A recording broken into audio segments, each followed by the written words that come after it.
everyone, please welcome Frankie Boyle!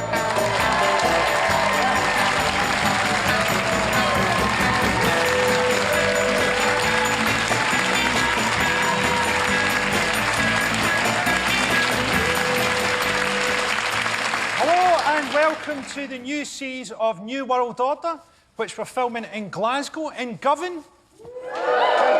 Could go either way, let's be honest.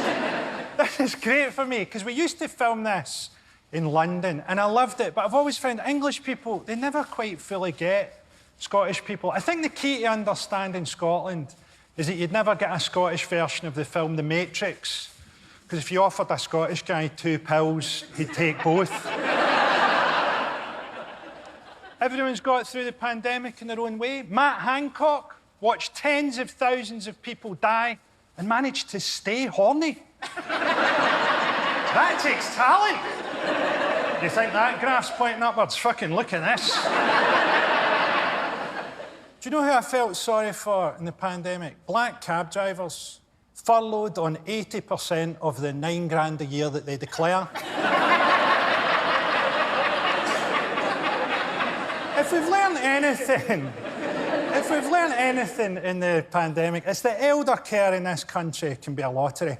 But then on the other hand, old people, they love a lottery, don't they? Maybe if you got a bingo caller to give them their diagnosis, they might start to look forward to it. Legs 11, you're off to heaven. Clickety-click, rheumatoid arthritis. On its own, your husband in a fortnight. The Labour Party have been struggling in the polls, I think because of Keir Starmer. Keir Starmer is sort of like the picture that's in the frame when you buy it. See if you haven't got a personality, make something up. Put a parrot on your shoulder, smoke a pipe, tell people you're double-jointed, give us something to work with, Keir. I reckon Keir Starmer has his dinner and is halfway through making love to his wife before she realises that he's come home. She probably phones him to check with yes. That was a really weird scream there, or possibly some kind of aneurysm.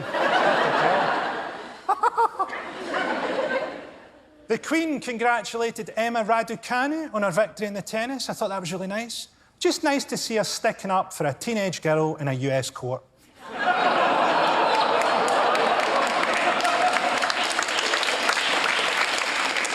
The Queen is paying Andrew's legal fees. That means that we are paying his legal fees. Our taxes are paying his legal fees. That's what that rise in NI was for. Nonce insurance.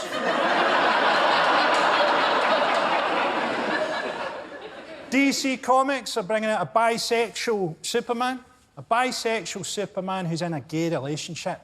And I like the idea of being gay with Superman. He could use his X-ray vision to watch his cock moving inside my body. I wouldn't like to get a blowjob off Superman because he might suck me inside out. Did you come? No, that's my spine. I also wouldn't like to give Superman a blowjob. When he comes, it might be like the Kennedy assassination.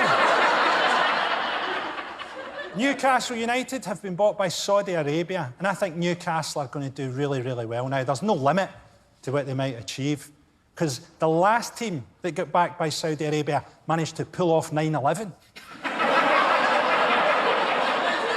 OK, let's get on with the show. Joining me to discuss the week's big topics are Miles Jupp, Sophie Duker and Kerry Pritchard-McLean.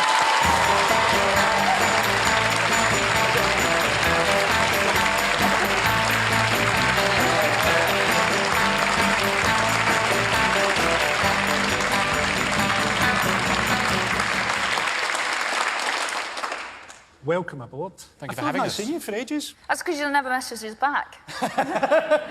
We do this show, that's when we see you, and then radio silence. Are you sure you're texting the right number? Yeah, that's fair. It's a decoy, leaving the gang on red. I think it's a power play when people do that. I've seen people online, just lingering online, never replying, and then the ... and then Oh, nothing. you think so? You think that's a Oh, play yeah, to get in there? yeah. You can't reply too soon. I have been ghosted, like, on dates in the last sort of year or so. I think because they got offended by jokes that I told at parties. But I have been... It's a new thing where people just go, fuck that guy. Yeah. How bad were the jokes? I thought they were pretty funny. What age group were the parties aimed at? Was everyone else quite small and dressed as pirates?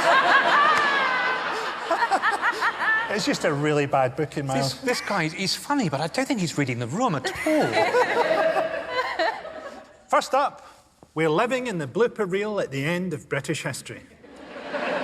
Britain is a society in freefall. There's a gas crisis. Imagine that. You get through the pandemic, and it was hard for a lot of people to get through the pandemic. You're confronted by empty shelves. You can't take it anymore. You go home, put your head in the oven, and nothing happens. There's also a shortage of truck drivers, and we'll never be able to solve this country's trucking crisis without getting our serial killers out of jail and back into the lorries. We've quashed your sentence, we've paid your road tax, here's a voucher for B&Q, get in your cab and get this fucking country moving again. We don't even need to attract truck drivers from Europe, we need to attract hitchhikers. The truck drivers will follow. Joining us to discuss how doomed Britain really is, please welcome comedian Erica Ayler.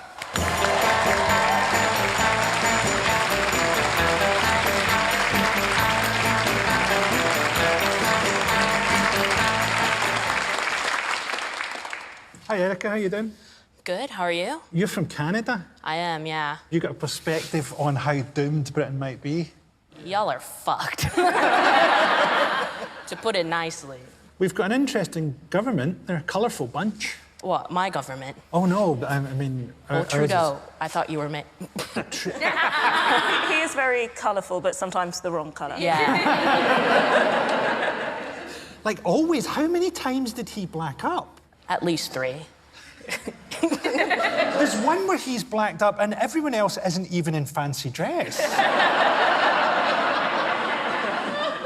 Anyway, Britain may not be the global power it once was, but there's no denying that this proud and spirited nation still leads the world in needing to self-destruct. With crumbling supply chains and padlocked fuel pumps, we're bracing ourselves for Christmas shortages. But there's two sides to all this. Yes, it'll be harder to find presents, but a lot of people you would have given them to are dead.